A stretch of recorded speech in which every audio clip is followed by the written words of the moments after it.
So it's not cheap and it's not getting any cheaper. So that's step one, not to be depressing, but more importantly, it's, and what we do, the question is, well, what do we do about it? How do we prepare for that? How do we save for that? Just And curl up in a ball and hide in the corner and exactly. So we tell people pretend it'll never happen. just cry and ignore it and it'll go away. Just like everything in life, that is our best advice. This is Retire While You Work, and we're signing out.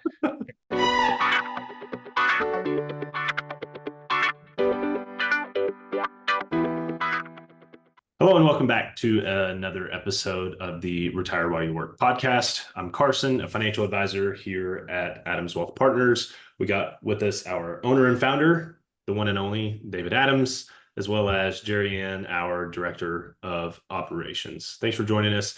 Today's topic, as we get into August, is about college planning and how to save, how to spend, where to save, that sort of thing. And Jeri Anne, this is near and dear to your heart, right? It is. I'm on my third child going through college. He starts his sophomore year this month. So it is a hot topic in our house. You gonna miss paying for tuition? Nope, not at all. I will be rich when they get out. Vacation season begins. Yeah. Yeah. And I'm sure college has increased in cost a little bit since you went to school.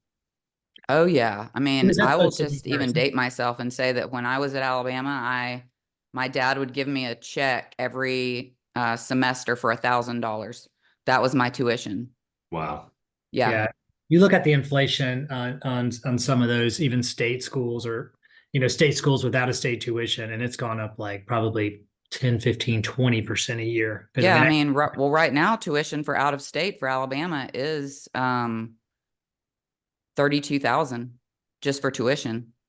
And Jeri Anne, I'm just a little bit younger than you, but I remember same thing. I mean, a semester at University of Memphis, it was like $2,500 a semester or something like that. So $5,000 a year instead of probably $20,000 a year or whatever. Yeah, it's crazy. So I'm looking at some stats. This is just for Tennessee. So average in-state, I believe this is per semester. Average in-state tuition is $6,000 for the 23-24 academic year for a public in-state institution. Yeah. For private in-state in Tennessee, that number goes up to $25,000 a semester. So 50. That's right. So $12,000 a year versus $50,000 a year, and again, that's no room and board. So yeah, you hear it. I mean, it's really turns out to be 50 or 60,000 a year if you go to like those big state schools. Mm-hmm. Yeah, and if you throw in like some of our, Belmont and Vanderbilts, that are more prestigious schools, they're on the more expensive side, if you will. I mean, by the time you throw in room, board, and all that, I've heard 65, 70, 75, 80. Mm-hmm. So let's just call it, it's a $250,000 to $300,000 endeavor. If it's private school, it's probably $100,000 best case now. If you sent your kids to 4 years at MTSU and they had to stay like in a normal, relatively inexpensive, if that exists, apartment. So it's not cheap and it's not getting any cheaper. So that's step one, not to be depressing, but more importantly, it's, and what we do, the question is, well, what do we do about it? How do we prepare for that? How do we save for that? Just curl up in a ball and hide in the corner. Exactly. So we tell people, pretend it'll never happen. Just cry and ignore it and it'll go away. Just like everything in life, that is our best advice. This is Retire While You Work, and we're signing out. But there are, notably three, I'd say, three vehicles and mechanisms to save for retirement that we talk about the most. There's other ways to, or not retirement, sorry, school. And one being the UTMA account, which is a Uniform Transfer to Minors Act, which is essentially each state has their version of that. Essentially, it's a way that you save for a child. That money goes in. It is, there are some tax advantages. It's not tax-free per se, but there's some tax advantages called the kiddie tax. But basically, the child can do anything they want with that money. You are the custodian of that money until they're 21 in Tennessee. Some states it's 18, different ages. But the downside is they get that money at 21 no matter what. The upside is they can use it for a car, they can use it for a vacation, they can use it for a down payment on a house. It's more flexible. But also, David, can't they, so if a child gets it when they're 21, technically they've probably been in college at least a couple of years. They can use that money to pay for their college. You can use it for anything to do with your child, medical expenses, car, anything you want, including college, but you're not getting as good of tax benefits, but you're getting way more flexibility. A lot of people use that when they come in and say, hey, we just had a baby. We want to put $20,000 just to get ahead, to start saving for something. We say, okay, college or for other. Some parents will have, will come and say, well, college is expensive. We want to get ahead of that. Others say, you know what? My parents say, I don't want them to feel like they have to go to college. I didn't go to college. I did XYZ. I want it just to be for XYZ. Then we talk about the UTMA. We also have clients that say that. And then our advice is, there is a strategy that says, let's do one of each. Let's start saving for some of those ancillary expenses. That's what I do. Yeah, so Carson does that for his 2 girls. And let's save some towards college. And part of the reason, you don't have to know for sure that your child's going to go to college. Of course, we don't know anything. I mean, there's so many variables with everything in life and certainly raising kids. But what we do know is a 529, that's the one that grows. You put in after-tax money, it grows tax-free. So if you put in 20 grand and it grows to 100, you get to pull out that $80,000 of gains with no taxes if you use it for college expenses. Some undergraduate private school and stuff lower school private school and stuff counts too, right? Yeah, they've made it way more flexible. They've made it way more flexible now. So used to people still think the 529, that means it has to be for college. Carson, why don't you go over a few of the things, and Jeri Anne alluded to some. They've made the 529 even less restrictive. So it's making the 529 even more appealing. What I mean by that is a lot of our clients, if they're just starting off with 5, 10, 15, 20 grand for a newborn baby, I'm like, start with the 529. Chances are you're going to use that for something. There's a lot of flexibility, including the ability to move that into a Roth IRA for a child if they don't end up going to college. So I would always start with the 529. Carson, you want to go over some of that? First off, one, you can use it. The benefit is tax-free growth. So, and you get tax-free growth, not in 1 year, but over time. So the younger you can start a 529, the better. You can use it for elementary and high school private education up to 10 grand a year. Generally, I think our view would be, let's save that money for college, unless you're just extremely overfunded, because as I mentioned, the real benefit of a 529 is tax deferred growth, and you get tax deferred growth, not in 2 years potentially, but really over 10 to 20 year time period.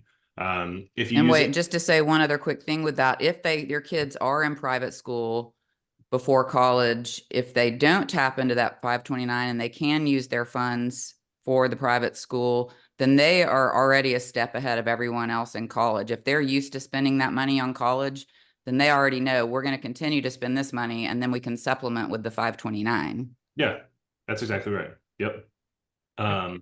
You can, once you get to college, like David said, qualified education expenses, you can pull money out of the 529 and you don't pay any taxes on the gains.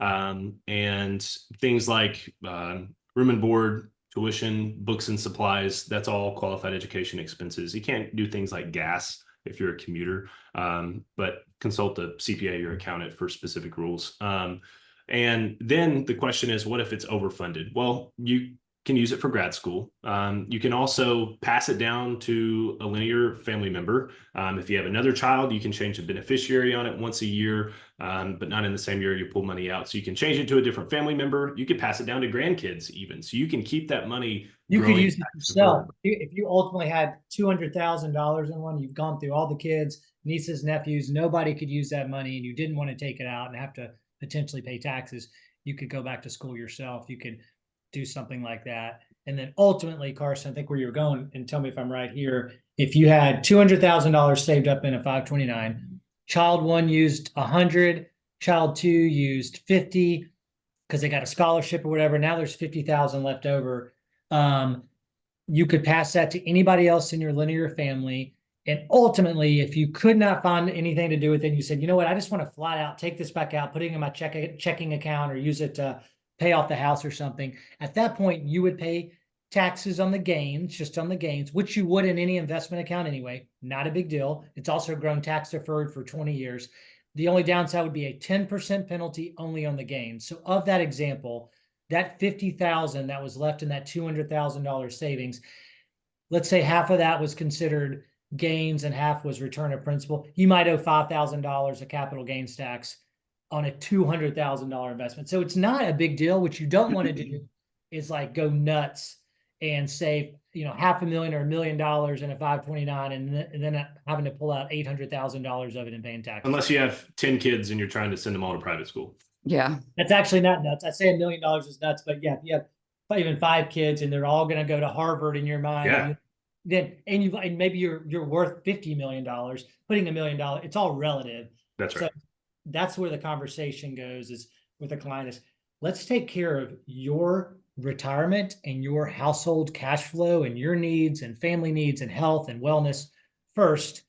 Let's not ignore the kids, saving for kids' college and that sort of thing, but let's do that second. So if you're fully funding a 401k and fully funding your middle bucket, what we call bucket 2 in our retire while you work philosophy, and you've got an emergency fund and you're firing on all cylinders from a financial planning perspective, and then you say, you know what, David, Carson, Jeri Anne, I've got about another $5,000 a month I could put towards the kids. What do I do with that? That's where we come in and say, okay, we've got a good balance, $5,000 now we can earmark for the kids. Do we do $5,000 a month in the 529? Do we do it in 2 different 529s for each kids? Do we do half in an UTMA, half in a 529? That's where the we come in, and then how to invest it in that sort of thing. And another interesting thing on that topic is when we talk to clients about this is really how they feel about paying for college. Did they want to pay the whole thing? Like maybe their parents did for them, or maybe they had to work through college. So there's that conversation too, that they need to have, that how much are we willing to save? Are we trying to pay for everything? That's a great point. That is a parenting philosophy and decision. And you're right. We always try to fill that out first, because to Jeri Anne's point, they say, you know what? I don't want, I want them to have some skin in the game. If they're going to go to college, I want them to learn and see what it costs and what it feels like. Ideally, I want them to get a job and pay for part of it. I do not want them to come out with a student loan, or I'm okay if they come out with a student loan. I had a student loan, and it caused me to really think twice about what type of career I went into, what job I took, negotiating with the employer. Is there a certain amount of time that they'll pay that off? If like you're a doctor, for example, or a nurse, sometimes hospitals, my sister had that situation. If she worked, can't remember, it was like 5 years at a certain hospital, they paid off X% of her student loan. So there's all sorts of just philosophical, decisions that come into that will guide you through. Then it's like, okay, we've made that decision. Now it is, we go back to your financial plan. Are we doing all the right bucket 1, 2, and 3 for your personal wealth? Then it's like, okay, how much can you allot towards the kids based on the philosophy you've chosen, which is to fully save, or I want to save, I want to at least take a chunk out of their college. I'm not going to save $300,000. That's overwhelming. I'm hoping they get a scholarship, they get a job. And if we can save up $100,000 per kid, that would be success to us. We then say, what's the best way and best investment profile to get $100,000? That's the way the kind of the cadence of the conversation should go, is kind of in that order, not just, there's not a magic number as you can imagine, especially with different colleges and scholarships and that sort of thing. Well, and with college being so expensive these days, I mean, there's a big push for kids to do other things, think outside the box, not just go to a 4-year college, trade school. Yeah, trade school. That's a big thing too.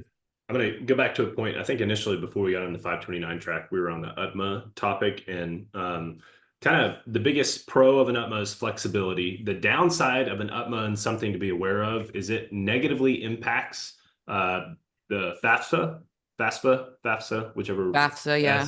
F verse, I don't know. It negatively impacts it because it's technically an asset in the student's name. So if you're a family that's going to be heavily dependent on getting some financial aid, I would probably not go the UTMA route, because it's going to be an asset counted in the child's name, which more negatively impacts your application as if it was in a 529 or a college account. So just something. 529 doesn't affect that calculation. That's right. No, and it only affects it. The UTMA only affects it if it's a government loan. If it's a personal loan, it doesn't take that into account.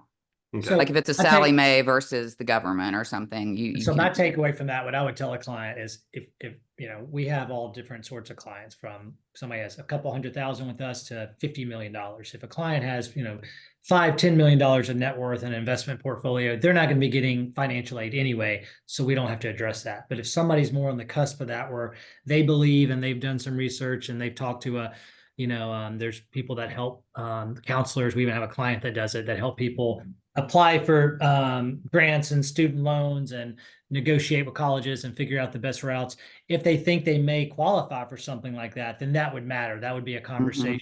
Do we use the 529, which is technically the parent's asset, versus an UTMA, which is the kid's asset? That's a good point. Both of you. And really kind of so it's really UTMA, 529 are kind of the two biggest ways that you can save for college. And one kind of last huge pro about 529s is recently there have been some changes that allow for excess funds in a 529 to be moved into a Roth IRA for the beneficiary, which is absolutely huge. That's huge.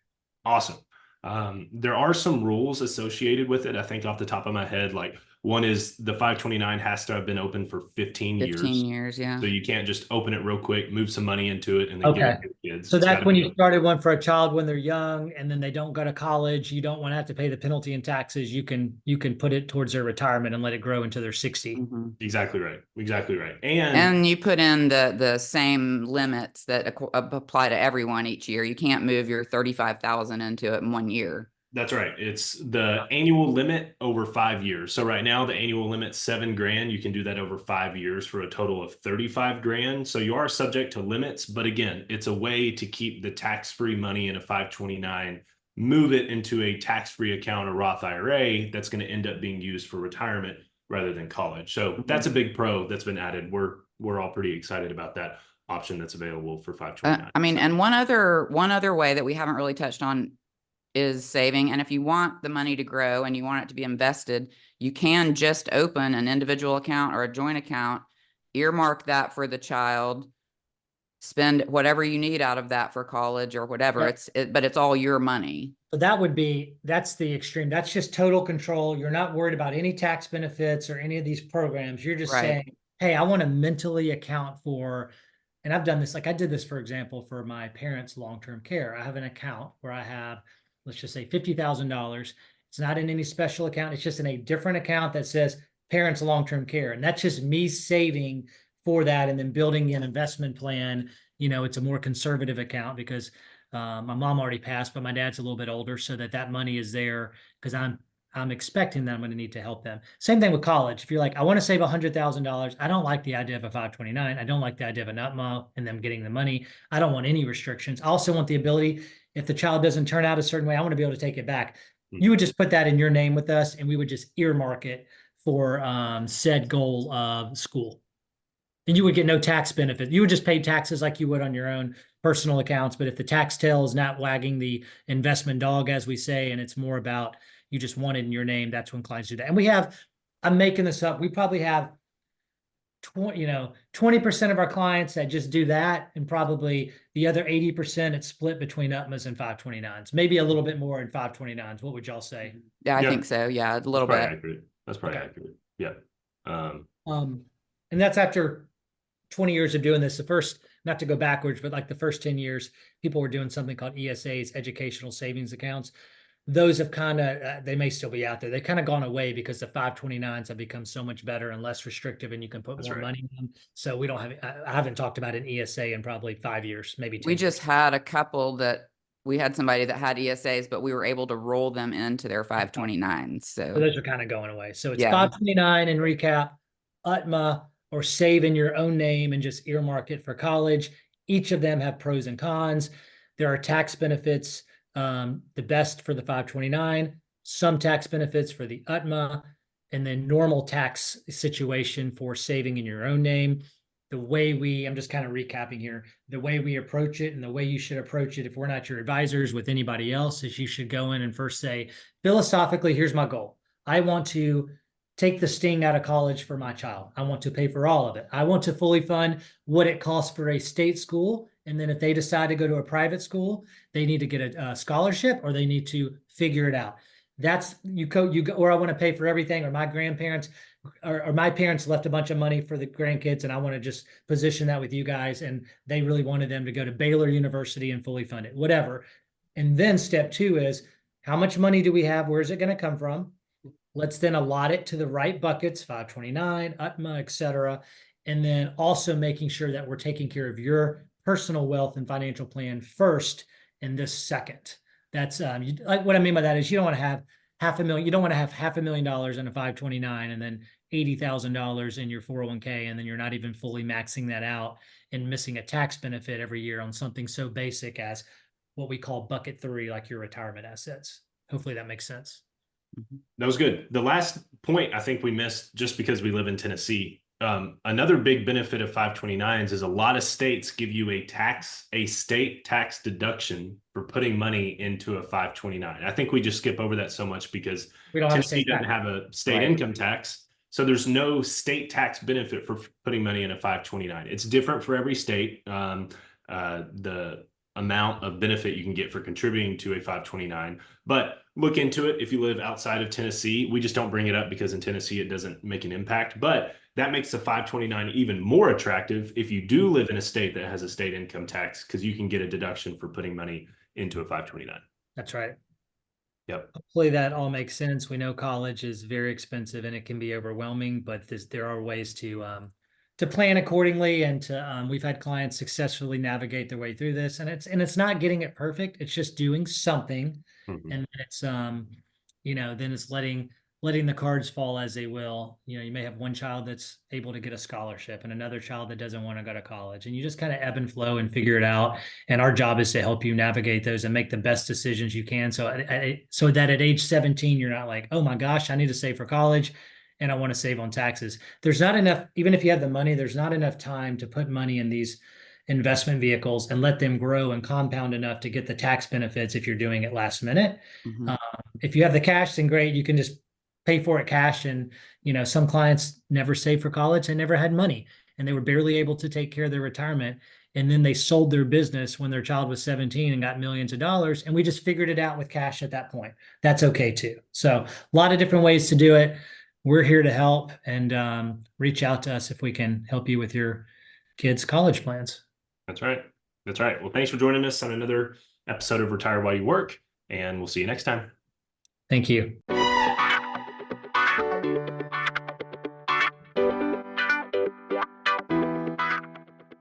Any opinions are those of myself and not necessarily those of Raymond James. Expressions of opinion are as of this date and are subject to change without notice. The information contained in these podcasts do not purport to be a complete description of the securities market or developments referred to in this material. The information has been obtained from sources considered to be reliable, but we do not guarantee that the foregoing material is accurate or complete. Every investor's situation is unique, and you should consider your investment goals, risk tolerance, and time horizon before making any investment. Prior to making an investment decision, please consult with your financial advisor about your individual situation. Any hypothetical examples are for illustration purposes only. Actual investor results will vary. Raymond James does not provide legal or tax services. Please discuss these matters with the appropriate professional.